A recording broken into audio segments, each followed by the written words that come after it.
with a bunch of high-ranking admirals within the Navy, and they were talking to us about, some of the funding they needed, for our fleet. And there were a couple conservatives in this meeting, and it was actually in the skiff under the Capitol, in a secret, compartmentalized space. And they were talking to us about this funding that they needed. And many of the conservatives were like, "Hey, we get it, Admiral. We're all about helping you fund the fleet, but what we're not all about is a lot of the DEI stuff that's going on." And can you talk to us a little bit about that and how much you guys are spending on those type of programs? And I kid you not, every single one of them, because many of them are, ticket punchers who are more concerned about their own careers than they are about the strength and the focus of the military, looked at us and said, "Hey, diversity is our strength." It was almost like they were just reading off the talking points from the Department of Defense. And it was so disappointing to see. I'm not really surprised, but that in many ways, that was just a reflection of what our military had become. Okay, that's Congressman from Arizona and former Navy SEAL Eli Crane speaking on a right-wing podcast just a few months ago in April about how when Admiral said diversity is our strength, he scoffed. You could hear the interview like giggling about how ridiculous, and they're just parroting DoD talking points. Well, here's the thing. I'm a West Point grad. I attended West Point starting in 1983. My first roommate was a black guy from Minnesota. It was an experience for a kid from Kirkwood, Missouri that was unlike anything else. And what we learned in those very early days was that an all volunteer force had to represent the United States it represented, right? The society it represents. A military has to represent society that is fighting for. That means a diverse military, just like a diverse society.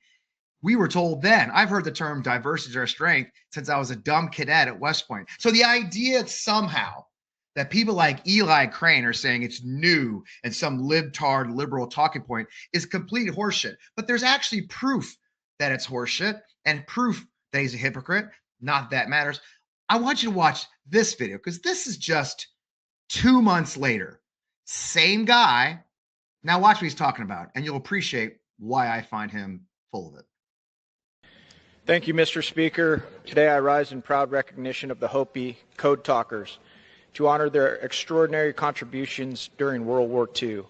At a time when the free world stood on the brink of destruction, 10 courageous Hopi men answered the call and helped turn the tide of world history. Using their native language, these legendary warriors relayed critical intelligence during combat, creating an unbreakable line of communication that helped give America the upper hand. They served valiantly with the U.S. Army's 81st Wildcat Division and the 5th Air Force, shielding vital operations and saving countless lives. This week, members of the Hopi tribe are hosting their annual event honoring their important legacies. On behalf of all Americans, we're grateful for the heroic effort of the Hopi Code Talkers. Thank you, and I yield back the balance of my time. Okay. I mean, aside from the fact he could barely read the statement his staff clearly wrote for him, I'm confused. I was convinced that diversity was not the strength of the military, but he's highlighting Native American warriors who stepped up during World War II to use their native language as code that saved countless lives throughout the Pacific Theater. So which is it, Eli? Is diversity not our strength, or is diversity key to helping win World War II? And that's why I find guys like him who have served in uniform and then smear the values that we started working for so disgraceful. But it gets better. The race for 2026 has already begun. And that includes an opponent that's already run one. You guys know, if you watch the show often, I love second-time candidates. And that guy is former Navajo Nation President Jonathan Nez, also served in the County Council Board of Supervisors, local Board of Supervisors. I've been eager to get Jonathan in the hot seat for a while. I'm Fred Wellman, host of On Democracy with FP Wellman, right here on the Midas Touch Network. And this is In the Hot Seat with Jonathan Nez.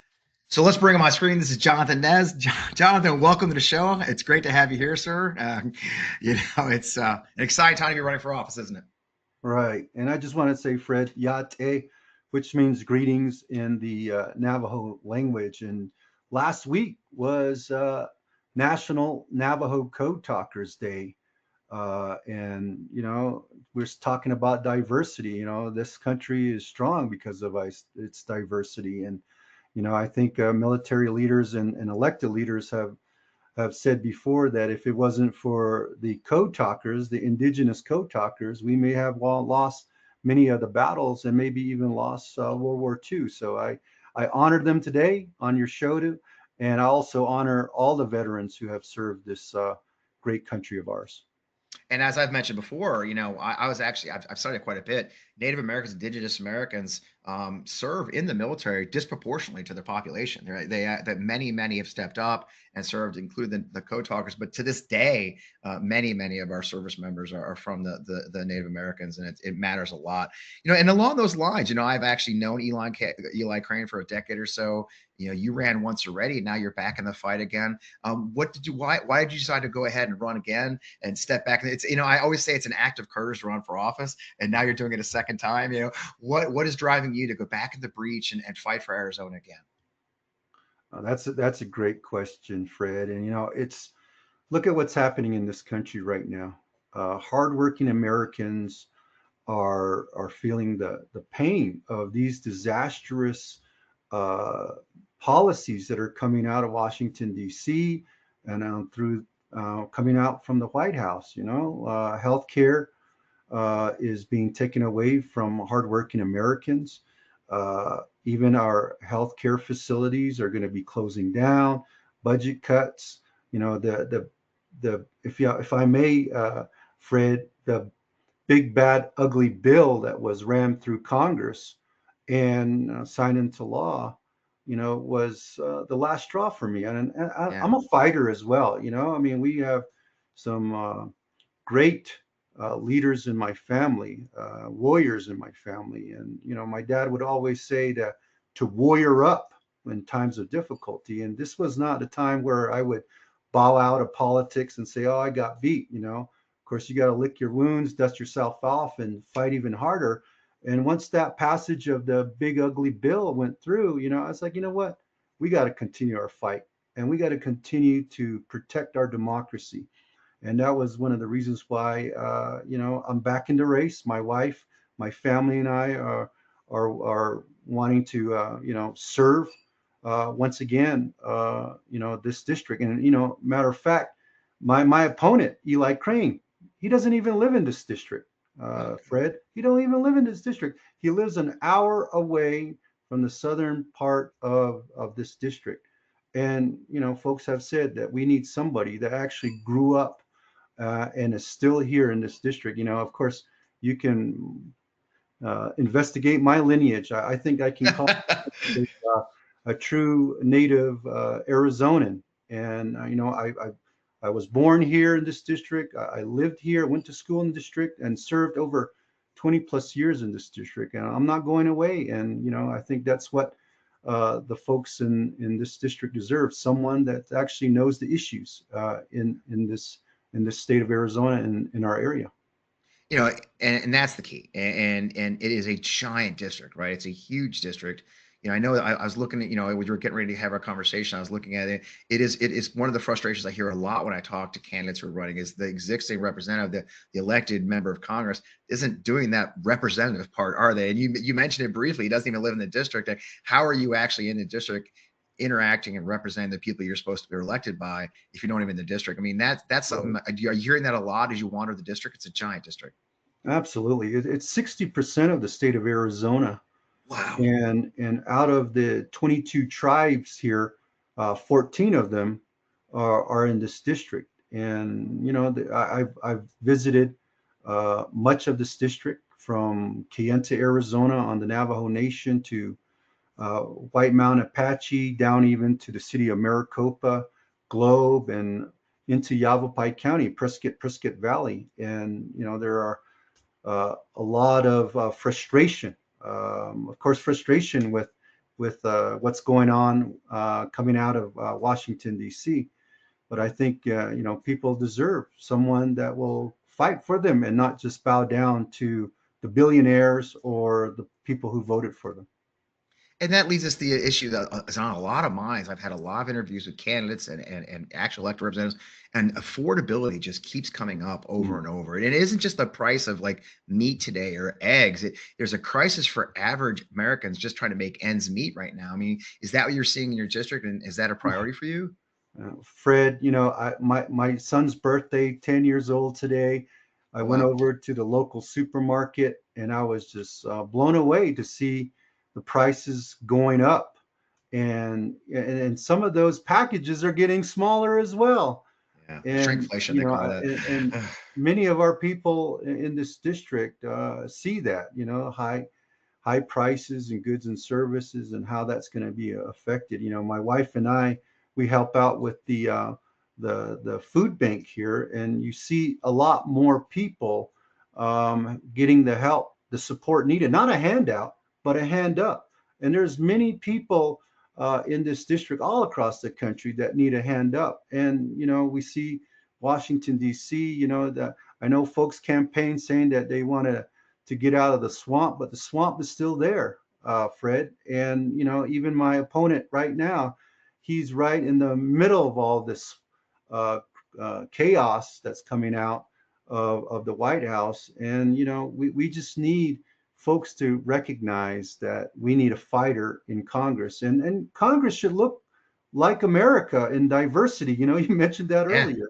yeah. And I would bring a different perspective to Congress. And I've always said too that they have yet to hear a voice like mine, a voice like ours from rural America, rural Arizona, and a tribal member as well.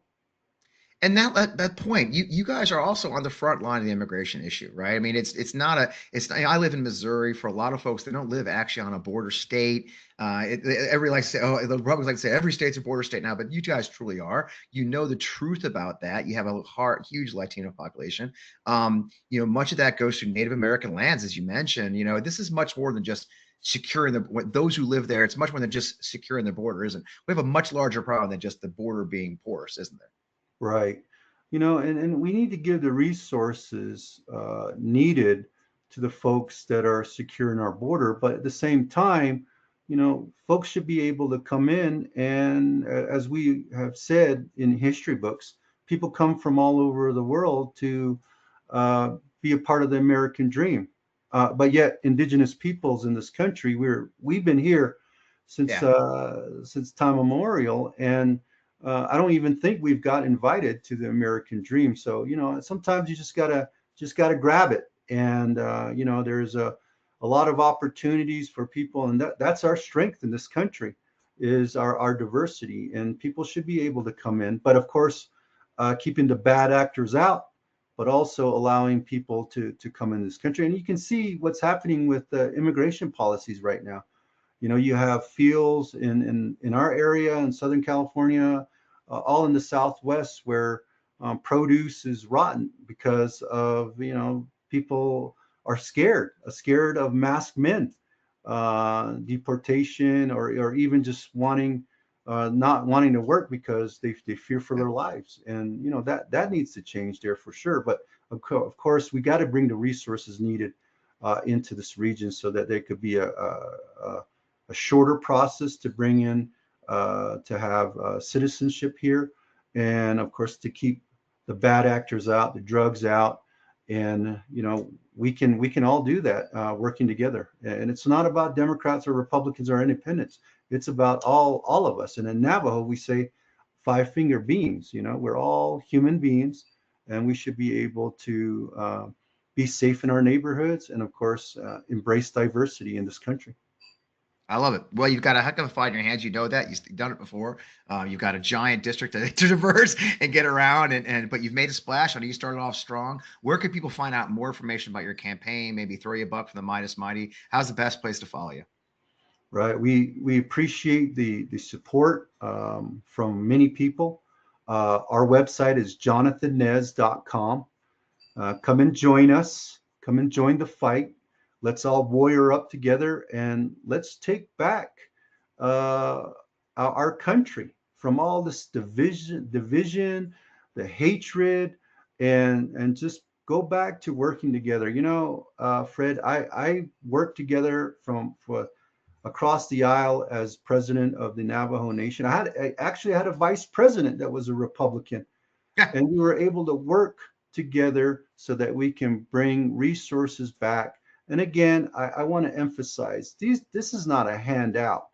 This is a hand up.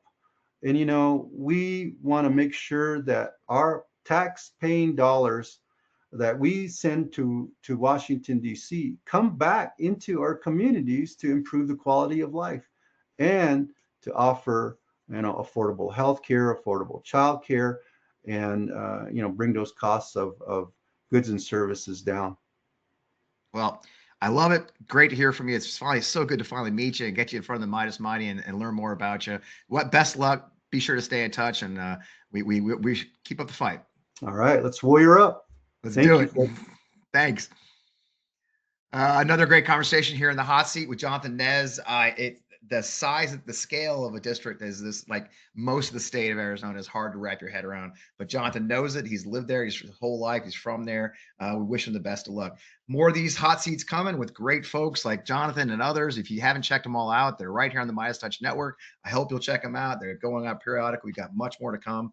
As always, find us on the usual On Demand with FP Wellman every Friday night at 7 o'clock Eastern, right here on the Midas Touch Network. I'm so glad this week's an exciting one. I've got Congressman Greg Landsman joining us. There's just so much to do. So again, follow us right here in the Midas Touch Network. I'm proud to be part of it. I'm Fred Wellman. We'll see you again soon.